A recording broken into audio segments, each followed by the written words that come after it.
aspect. Dobrý deň, zdravím všetkých. Takže tento panel bude naozaj medzinárodný, to znamená, bude aj v angličtine, aby naši panelisti mohli komunikovať voľne. Myslím si, že, ako už bolo znamené, je možné mať aj tlmočenie, takže tie nástroje, prístroje na tlmočenie, keby ste si mohli zobrať. Ale ja už by som teda prešiel priamo k panelistom a takisto k angličtine ako takej. And I would like to invite our panelists to join me here. And first one is Zuzana Kaparová, representative of European Investment Bank in Slovakia. Welcome. Then I would like to invite Veronika Kasalová. She's investment manager in Meridian Fund in Paris. Veronika, welcome. Sean Duckers from FTI Consulting in London. Sean, welcome. And last but not least, Josh here. You heard a lot about what is happening in Slovakia, about the issues ranging from investment deficit in water infrastructure to problems with the state strategy, with the lack of or maybe not so optimal regulations, etc., etc. And now we would like to look at this Slovak reality from the international perspective. What are best practices in other countries of the world? How do we finance water infrastructure? How do we manage water infrastructure? And just sharing what you believe would be relevant for us in Slovakia to learn from. So I would like to start with Zuzana Kaparová. Zuzana has been with the European Investment Bank for quite a long time, but now she represents EIB in Slovakia. I was honored to be vice president of the EIB in Luxembourg. It's a great institution, a bank of the European Union, owned by the 27 members of the European Union, working in all the countries of EU, but also outside of the European Union, with financing over 100 billion euro per year, I guess. But anyway, a lot of projects in the water and infrastructure area. So maybe, Zuzana, if you could tell us a little about how EIB is looking at water infrastructure, what kind of projects, what parameters are you taking into account when considering different projects, please. Thank you very much, and good morning to everybody. I'm happy to be here with you, and thank you very much, Vasil, for all this introduction of EIB, European Investment Bank. We are the climate bank, and water is one of our priorities. So as it was said last year, it was almost 90 billion of euros we as a bank invested and spent, and in water it was more than 4 billion euros. Within the couple of last years, I would say, it really varies and range around 3 billion per year to be invested in water. And when we speak about water, it's really like the whole water cycle. So water, not only water supply, but also water treatment, flood, etc. So water is the priority, and we have a lot of examples in EU, in Europe, but we also work outside. So we also work as we are one of the, or even larger, or the largest financier and lender globally. And you see the numbers are quite big. And we are project-oriented bank, so we are really, our products are created for the projects. And okay, when we speak, and let's speak about EU situation and EU experiences. So we have many projects and like in these countries, and we heard a lot about the setup, you know, if to be the public ownership, if to privatize, etc., etc. I would say from this perspective, for us as the EIB, it doesn't matter.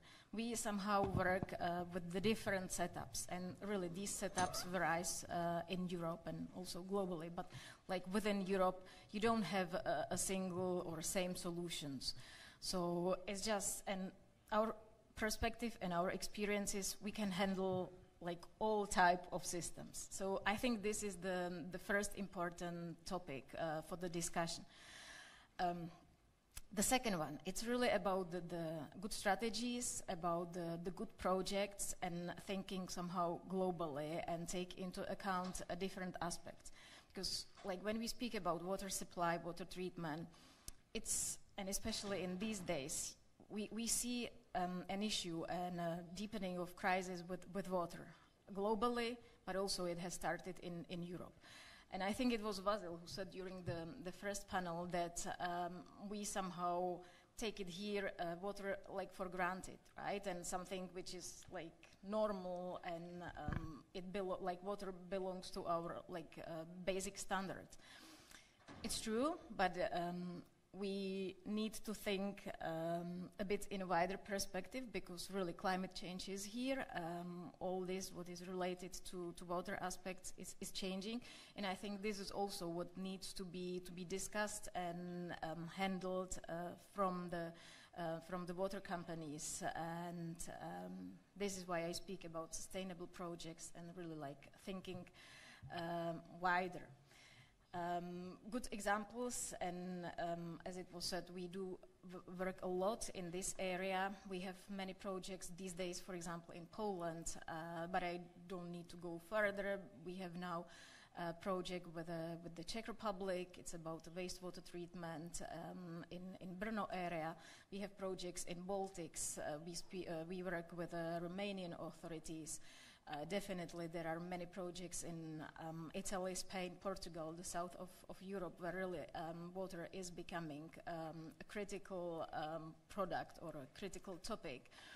And our experience is really, the need is to cooperate together, to speak with each other. It's true that in Europe the water is kind of like a right, you know. But we, on one hand, this is why we need to think about affordable prices and really not to lag behind the most resilient, part of the society.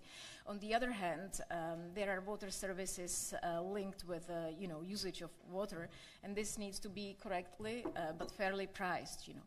So the discussion is really wide, and cooperation, especially also with the regulators, because it's somehow regulated area everywhere, is needed, but to be on decent grounds, and really it can't be just one way. It needs to go, and to have involved all the stakeholders around.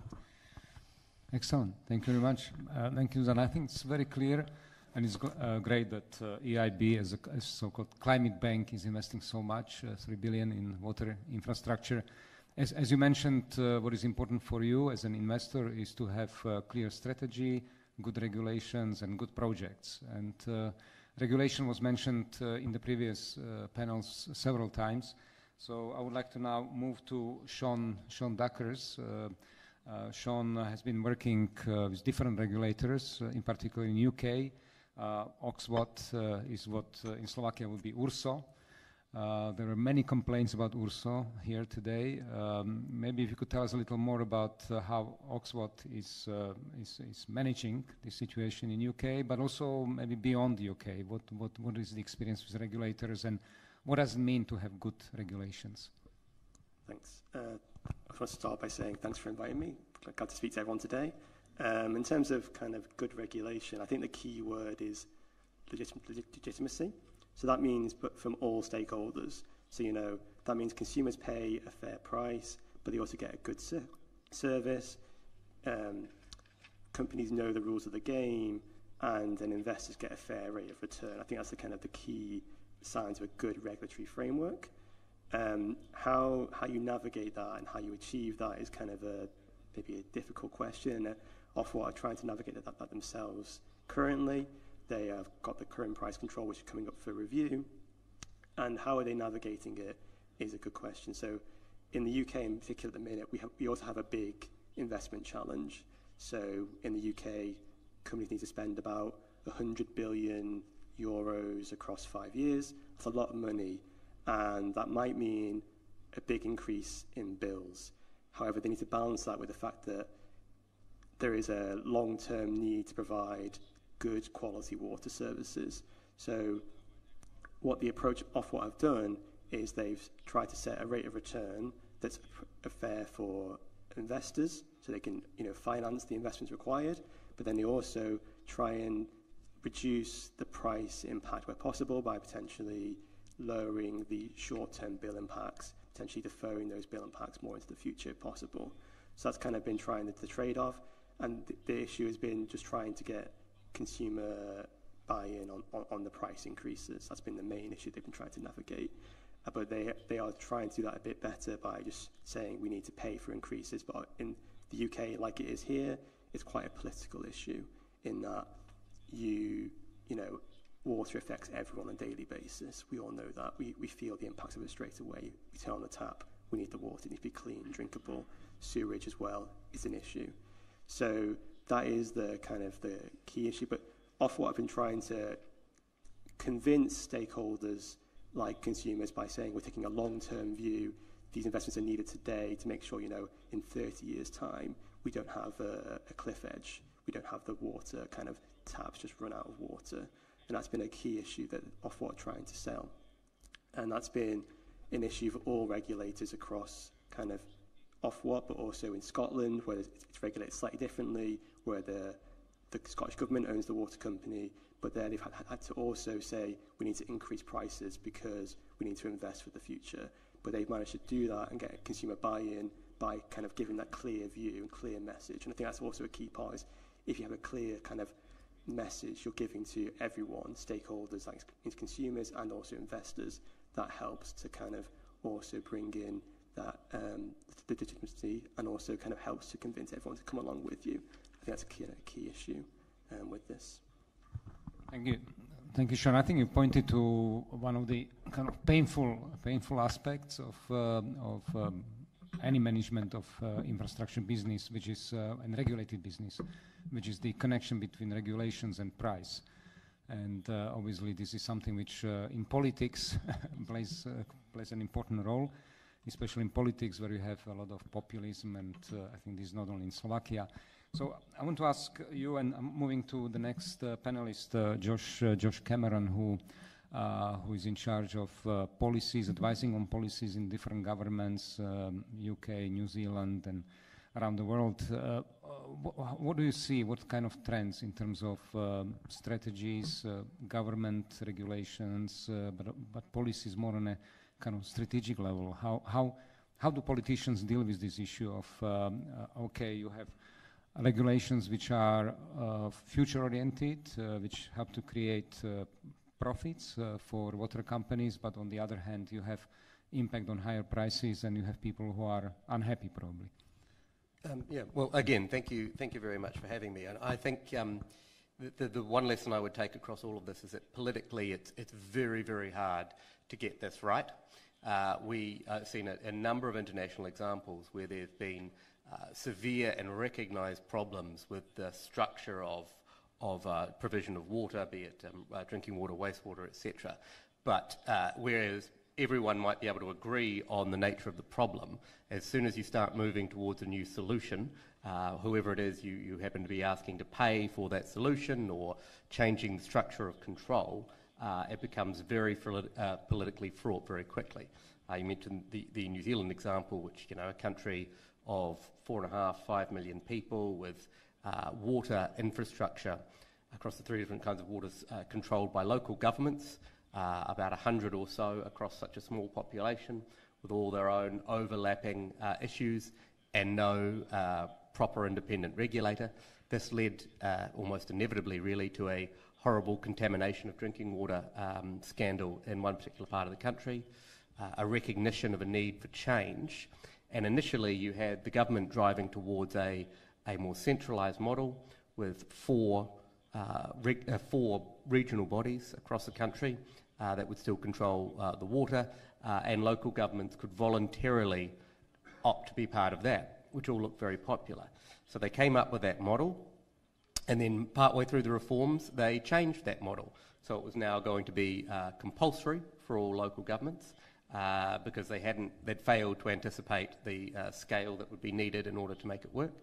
And it was now going to have a governance structure which significantly decreased the amount of, say, local governments would now have over their water infrastructure in favour of other stakeholder groups.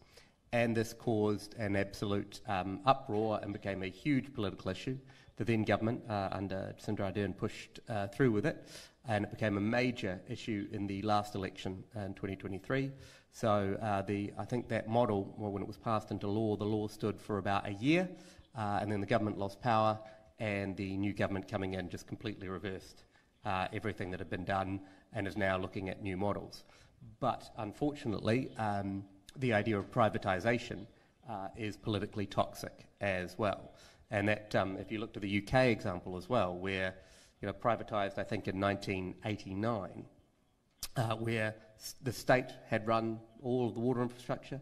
UK was one of the worst in Western Europe in terms of quality and pollution and so forth, and massive underinvestment from the Treasury, just $2 billion a year, I think.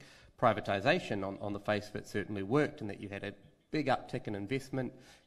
Defenders of privatisation will point to all the improvements that happened in quality and pressure and unplanned outages of supply decreasing. But it's still, by the time 1997 rolled around, the incoming Labour government was still able to successfully demonise water company bosses by putting out a whole bunch of stories about their bonuses and their fees and what have you, and then impose an extra tax on them to extract some of that back. As has been noted, Scotland Water's remained in public ownership over that period, and initially massively underperformed, I think, the England and Wales case studies in terms of investment and so forth. But now, at least in terms of public perception and politics, the private water companies in the UK are deeply unpopular. There is 83% support, I think, for renationalisation of water infrastructure.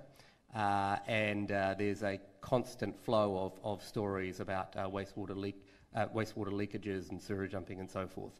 And nobody, of course, remembers how bad things were back in 1989 when it first came about, because those improvements to quality and perhaps the investment has not been seen to be going in the last few years.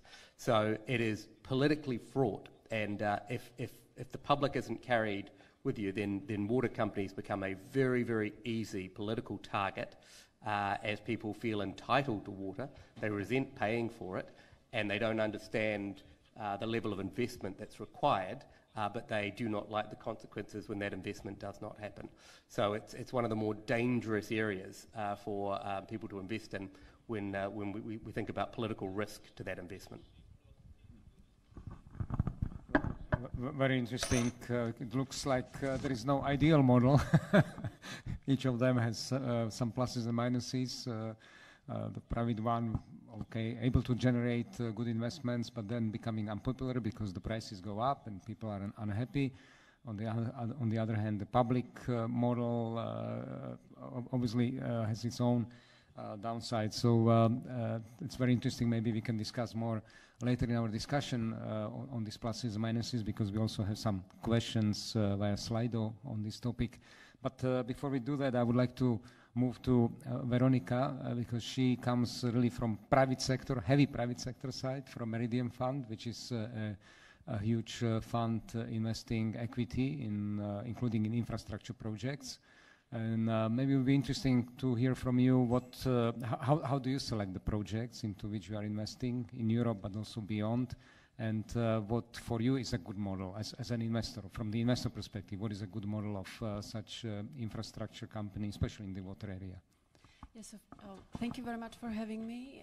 It's a pleasure to be here as one of the representatives of the private sector. I would like to also add that I not only work for Meridian on the business development, but I'm also the finance director of a PPP project via Pribina in Slovakia. So to add on what Meridian does is we just not invest in the project, but we do also the active daily management of the project. So we really need to make sure that all our projects work, and in many projects we are with EIB. So to comment on that, evidently Via Prebina is a highway, is a motorway, so I'm not a water specialist. But within Meridiam, we do invest in energy sector, including water. And full disclosure, we are one of the shareholders of Suez. So we do have some experience in water, but also energy, sustainable mobility, and social infrastructure, health, education projects. I think water is not that different to other sectors. That's what we can conclude. As many other investors, not speaking just for Meridiam, there are many models that you can use. We are happy to review all different structures. I think all of them will need to have in common strong political support because the projects that we are looking at many times are very heavy on capex. We are speaking about above 50 million euro, hundreds billions in some cases, which means that preparation of these kind of projects take multiple years. And from the start of the preparation until construction, it takes 2, maybe sometimes 3 political cycles. So you really need to have a strong support. And just to mention, we work also quite frequently with municipalities. And within municipalities, we see that it really helps that if there is some strong person driving the project further. Unless there is this push from inside, then it's an issue. To further comment on, well, how do we select the projects? Well, first of all, there needs to be a clear need. And the need needs to be identified in a very detailed manner. Many times we speak with municipalities and there still hasn't been made a decision whether the asset, the infrastructure is supposed to be in ownership of the city or not, or they would like to take over. And many times, what we advise during the open market consultations is that, if you are able to do the renewals and upgrades of the infrastructure, then you should be responsible, but otherwise you need to outsource anything that where you don't have this capacity. But to move on maybe earlier in the project stage, where we see a big problem, room for improvement, that's how we call it, is the readiness on the side of the public authority, the municipalities, public entities, to prepare good projects.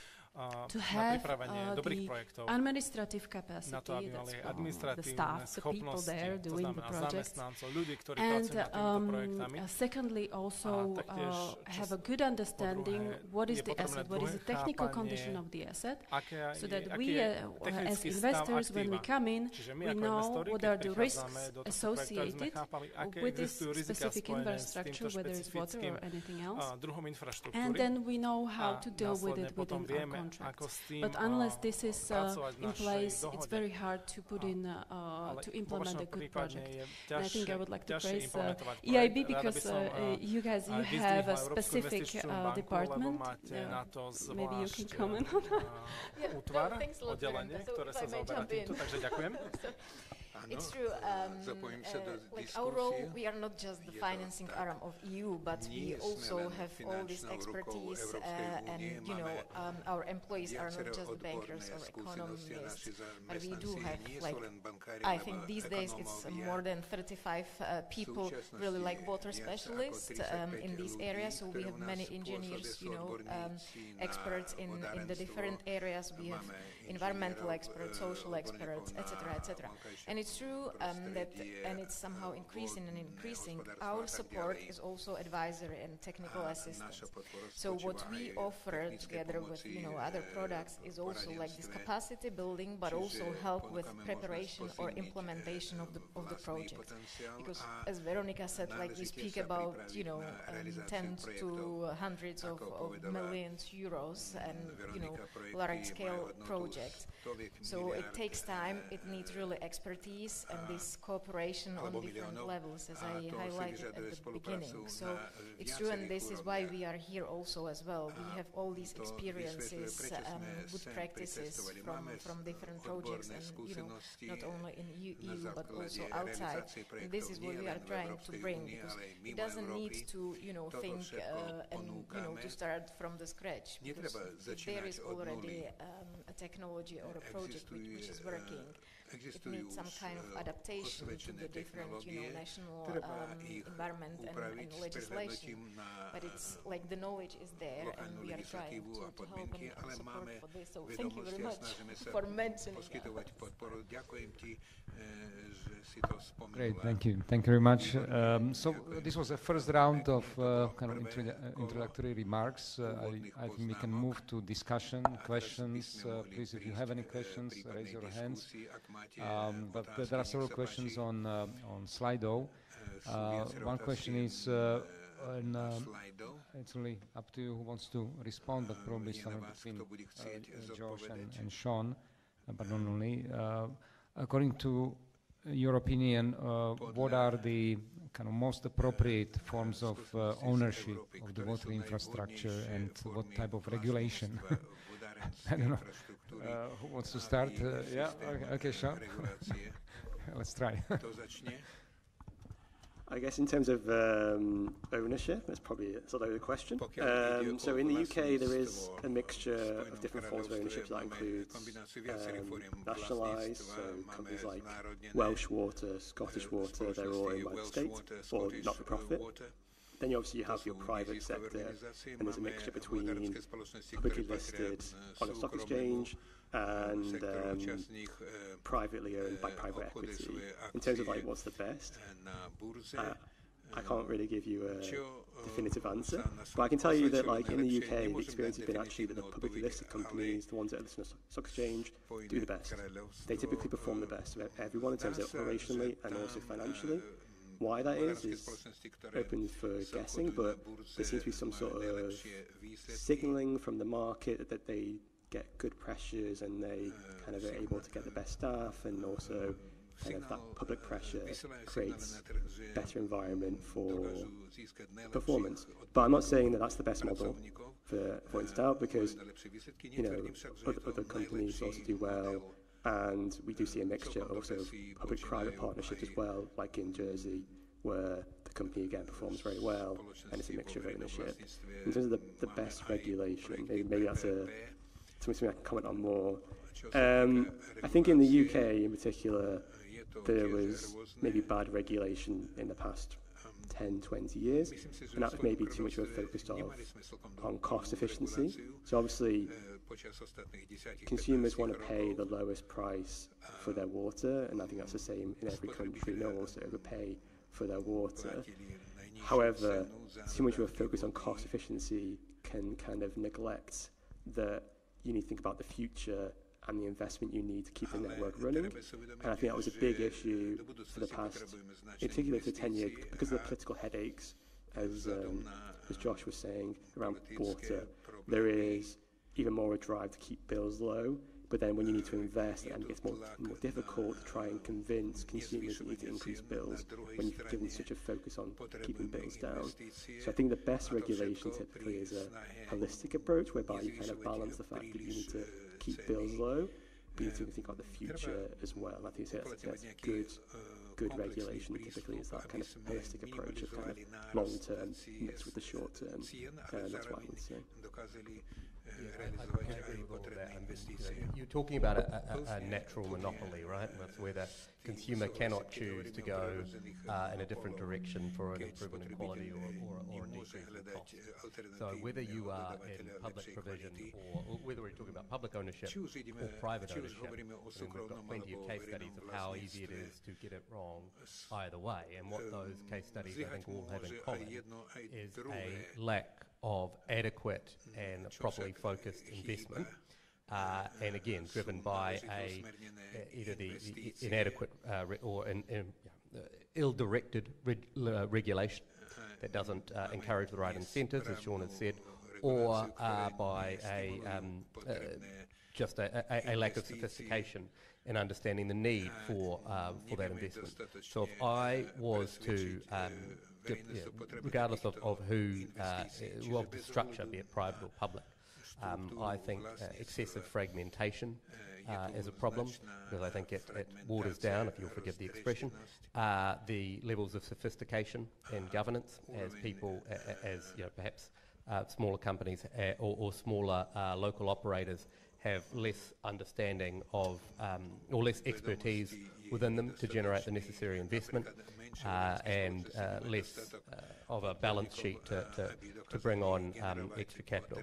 But I agree with Sean again that the publicly listed companies seem to have done better in the UK, and I wonder in part whether that's because the regulator just culturally was better at understanding the interests and incentives and dealing with a publicly listed company than perhaps the regulator has been at dealing with privately held companies. But basically, I think here we perhaps focus on the wrong thing if we focus on ownership structure, because the key is the regulatory structure, and a regulatory structure which encourages and demands long-term thinking and long-term investment, rather than, as Sean says, a focus on price points and immediate costs, because that's what's led to all sorts of trouble, and people will accept a slightly higher bill if they know it's to address a long-term investment problem in the water infrastructure. Thank you very much. Zuzana, please. Maybe if I just may jump with like the financing perspective, because it's clear, and we heard different numbers during today, like the investment gap of Slovakia, 10 billions, I was speaking about 4 billions of our investments yearly. There is a need on EU level up to 150 billions of euros in both, water supply or wastewater treatments, etc., etc. So these are huge investments, and it's clear it's not going to be possible just with public money. This is why also EIB is here to attract the private capital, and to encourage and involve private sector in this area. And I said it also at the beginning of my intervention, like we can, and we work with different setups. It's really not about the setup. It's about the concrete projects and concrete needs. And in our opinion, it's clear we need to do this private and public money together. And also additional thing, which is I think very important and to be even discussed here, it's not just about like the normal infrastructure. These days it's even more important really to think with innovation, to bring the newest technologies, to have really efficient efficient resource taking, or we need to look in water as something which really is not here for granted. There are many aspects related, and we see related with climate change. We have droughts in some parts of Europe, we have floods in others, and I don't need to go further because we experienced here this topic as well. So it really needs to be a wider approach and different aspects to at least being discussed in this specific water sector. Because just pure, modernization or new. It's fine, but it's really like connected with other things, and all this needs to be taken into account. And the financing is important because these are huge amounts, and involvement of private sector is a need, is a must. Thank you. Please, Veronika, anything to add to this topic? If I may quickly, doplniť? I can add on to what Zuzana said. Involving the private side definitely allows you to tap into the innovative technologies, which are extremely important in water sector, to reduce water loss or improve data collection, and then improve the life cycle and renewal program. And this is, I think, regardless of whether we are speaking about the private sector owning the infrastructure or not. There can be contracts just for technical services provision or management services.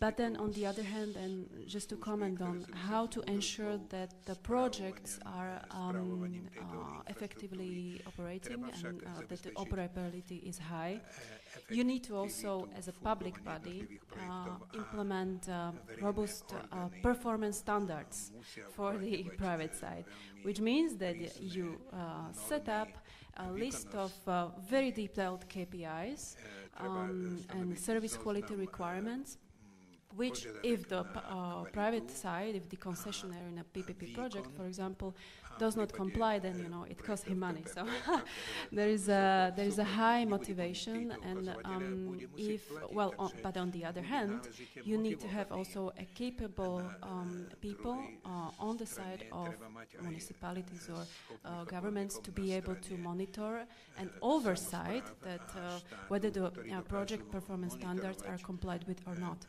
And I think I would like to highlight also the work of Ministry of Transport, who is doing this on the motorways. So if we can set up something like this for the water sector, that would be clearly beneficial.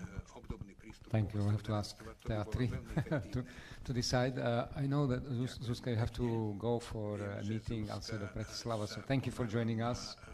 Thank you very much. Apologize, and hopefully we will continue in this discussion, and this will be just opening for additional starting point. So looking forward, and EIB is here to help and support also in Slovakia. Thank you. Thank you. Thank you for joining us. Have a good journey. But we continue with our panel. One important point which was raised by both Veronika and Zuzka is about innovation, that for water management companies to grow, to be responsible owners and managers of this infrastructure, they also need to invest in a modern way to bring innovations, new technologies. This area is growing significantly and very fast. I'm wondering, because this is a kind of question, and actually it is also one of the questions from Slido, whether regulated companies can invest into non-regulated areas. There are examples, at least I know examples from energy sector. For example, Czech energy company has a fund called InVen, which is investing into innovative energy companies, but most of them actually outside of Czech Republic, to get more innovation, more ideas, more technologies from these investments. MOL has its own kind of innovation fund. MOL is the petrochemical company. Verbund, which is Austrian energy company nearby, they have also a fund which is investing. It's a kind of venture capital fund. I will be at their conference on Thursday in Vienna. So there are these type of examples, but do you know of any also in the water area? And is this kind of normal that regulated companies invest into non-regulated areas? Maybe start. Sean, please. So in terms of investing in unregulated areas, there is kind of a push to use from Ofwat in certain respects. So in the UK, they have unregulated business retail, so retailers who are businesses are not protected in the same ways consumers are in the households. And the idea was that... So how is Ofwat pushing companies to invest into these non-regulated?